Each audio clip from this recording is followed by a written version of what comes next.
அங்குட்டு சுகவாசியா நான் ஒண்ணு இல்ல. சுகவாசி இல்ல ஐயா இந்த வீட்டுல எப்படி இருக்கீங்க?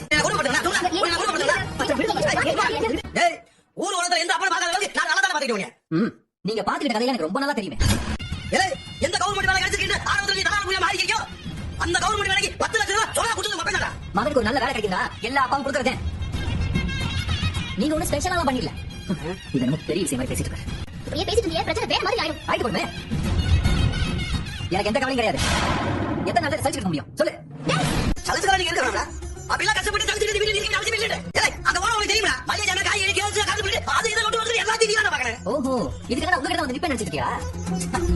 நாங்க ரெண்டு பேருமே ரொம்ப நல்லா சம்பாதிக்கும். எங்களுக்கு எல்லா செலவையும் எங்களாலே பார்க்க முடியும். அதை பத்தி நீங்க கவலைப்பட வேண்டாம். ஏங்க இங்க இருந்து போனா எனக்கு வாழ்க்கை இல்லன்னா ஆயிடாதுமா. நாங்க நல்லா தான் இருக்கும் சந்தோஷமா இருக்கும். எப்பேற்பட்ட சூழ்நிலை வந்தாலும் சரிமா இங்க உங்ககிட்ட வந்து நிக்க செஞ்சு வைக்க மாட்டேன். போய் வீட்டுல இருந்து கிளம்பி வந்தேப்பா. இங்க ரெண்டு பேருக்கு ஒரு வேளை பசங்க சாப்பிட்டியா? ஏப்பா மாமா ஆட போட்டு சாப்பிட்டா?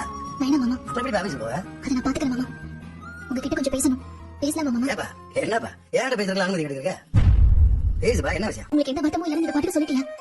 அந்த மனசுக்குள்ள நீங்க வருத்தப்படுவீங்கன்னு எனக்கு தெரியும் மாமா. மீனா இத்தனை வருஷம் கூட இருந்த மகன மருமகளை வீட்டு விட்டு போறப்ப மனசுல வருத்தம் இருக்கத்தானப்பா செய்யும்.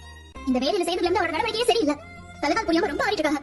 எல்லாத்தையும் நானும் பார்த்து தானே இருக்கேன். நான் எல்லாரும் கூடவும் ஒன்னா இருக்கணும்னு ஆசைப்படுறேன். இப்ப நடக்கிற விஷயத்துக்கும் எனக்கும் எந்த சம்பந்தமும் இல்ல மாமா. நீங்க என்னையும் சேர்ந்து தப்பா நினைச்ச கூடாது.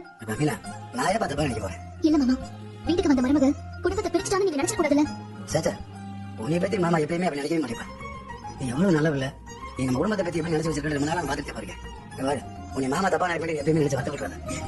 தேங்க்ஸ் மாமா.